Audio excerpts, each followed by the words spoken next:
જય સ્વામિનારાયણ. આપણે આ ભાઈલાલભાઈ બાપુનગર વાળા નથી અહીં આવતા, આપણે વલ્લભભાઈ બાબરિયાના સંબંધીજી, એના બાપુજી મોહન કુરજી તારપરા દેવરાજ્યા ગામના મૂળી, એના બાપુજીની ગરબ સ્થિતિ, મિલ મજૂરી કરે અને ગામમાં મજૂરી કરે ને એમ કરીને એને સમય ગયો. પછી થોડી ઘણી ખેતી લીધી છે ને પછી છોકરાઓને પોતાની તેવા અહીં અમદાવાદમાં સ્થિર કર્યા અને ભણ્યા કે નોકરીએ ચડ્યા કે ધંધો કર્યો, એ બધું થયું. એમ કરતાં એની 80 વર્ષની ઉંમર થઈ ગઈ. પછી ગામડે રહી શક્યા નહીં, એટલે પછી એને અમદાવાદ અહીં છોકરાએ આ ભૈલાલભાઈ છે એની પોતાની પાસે બોલાવી લીધા. આ દમનો શ્વાસનો તકલીફ હશે પણ પથારીએ પડી ગયા. પછી આ સત્સંગ કે ભજન એ નામની આખી જિંદગી મજૂરીને પૈસો ને આ વ્યવહાર આ જ બધું કર્યું. પણ ભાઈલાલભાઈને એને સત્સંગ ઓળખાઈ ગયેલો, બહુ સારામાં સારો સત્સંગ એને એમ થાય કે આ જીવ મારો બાપ એનો ઉદ્ધાર થાય કાંઈ, એટલે પણ એને પ્રતીતિ આવતી નથી. બનેલી ઘટના છે, ભાઈલાલભાઈને મળી લેજો તમને. તો પછી એણે યમદંડ ઉપાડ્યો અને બાપાના ખાટલા પાસે બેસી નિષ્કુળાનંદ સ્વામીનો રચિત યમદંડ વાંચે. થોડી વાતો બોલકા તો છે, એ થોડી વાતો કરે, કોઈ ચરિત્રો વાત કરે, ભગવાનના પ્રસંગોની વાત કરે, સહજાનંદ સ્વામીની બધી એ આવી બધી કૃપા દ્રષ્ટિની વાતો કરે. બાપો ઢોલિયામાં પીડ્યો સાંભળે મોહન બાપા. પણ 1 ને 2 દિવસ થયા ને ત્યાં કે હે ભાઈ આ જમણા મને લઈ જાય, મૂકે નહીં બાપા, તો આમાંથી છૂટવું હોય તો શું કરવાનું? ભજન કરવું પડે, ભગવાનનો આશ્રય કરવો પડે એમ ભાઈ. પછી તો એવી ફફડ કરી ગઈ જમદન સાંભળ્યો તો મારે જમ ઉપાડી જાય મારી નાખે, હવે મારો ઉદ્ધાર કરી તું સાધુને બોલાય. પછી અહીંયા નારાયણઘાટમાં ત્યારે ઓલા ગવૈયા સ્વામી કેશવ સ્વામી હતા, એમને લઈ આવ્યા એમની સાથે હેત. તો આ બનેલી બધી વાતો કહું છું, આમાં બધી જ તમને જે કહી ને એ બધી ઓથેન્ટિક વાતો કરી છે. હા, તો ભાઈલાલભાઈ પછી ગવૈયા સ્વામીને કેશવ સ્વામીને લઈ આવ્યા, વર્તમાન ધરાવ્યા, કંઠી પહેરાવી, સત્સંગી થયા.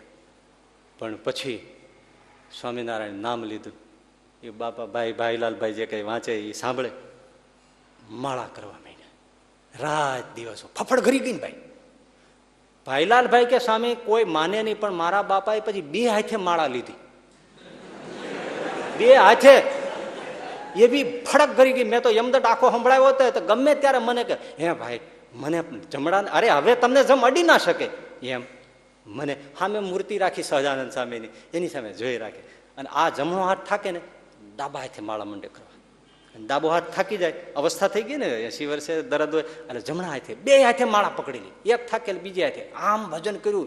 1 મહિનો ભજન કર્યું હોય એને. પણ 15-20 દિવસ થયા ને ત્યારે મૂર્તિ છે ને આ કે એ ભાઈલા આ મૂર્તિ છે ને ક્યારેક ઊભી દેખાય છે, ક્યારેક બેઠી દેખાય છે, ક્યારેક હરતી ફરતી દેખાય છે, પણ કઈ બોલતા નથી. પણ એ મને લેવા આવશે ને, મને આ સ્વામિનારાયણ ભગવાન લેવા આવશે ને. હા, પણ એને ભાઈ એને એક વખત પહેલી શાસ્ત્રીજી મહારાજ, ગુરુ મહારાજ આપણા, એને યાત્રા ટ્રેન સ્પેશિયલ કાઢેલી 4 ધામની, એ વખતે આ ગયેલા અને એ રીલ ચડી ગઈ. એટલે મૂર્તિ યાદ કરે, ભજન કરે શાસ્ત્રીજી મહારાજને, અને તીર્થોને યાદ કરે. હા, એ વખતે શાસ્ત્રીજી મહારાજે અહીંયા આમ કીધું હતું, આ ગંગાજીને કાંઠે આમ કીધું હતું, એની સાથે અમે આમ નાહ્યા હતા. આ ગંગાજીની વાત વાત જોવો છો. હા, એ ગંગાને કાંઠે સ્વામીએ આવી રીતે વાતો કરેલી, આમ સભા કરેલી, એ બધું યાદ કરે. શાસ્ત્રીજી મહારાજ યાદ કરે, ભગવાન સહજાનંદ સ્વામીને યાદ કરે, અને હાથમાં 2 હાથે માળા. હે ભાઈલા મૂર્તિ જો અત્યારે ઊભી થઈ છે, બોલતા નથી હો.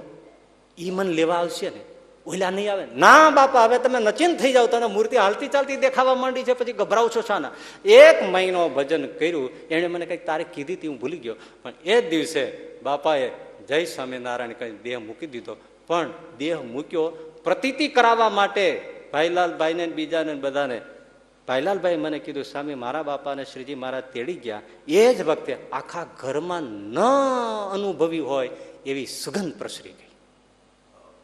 સૌને એમ થઈ ગયું કે ના, તમારા બાપાને ભગવાન સ્વામિનારાયણ અવશ્ય આ ભજન. 1 મહિનાને થોડું બિંદુ પીધું જુઓ અને આવી ગતિ થાય તો શું શંકરાચાર્ય કંઈ ખોટું બોલે છે? પણ ચરણામૃત એટલે ભક્તિ, ભગવાનનો આશ્રય, એના નામ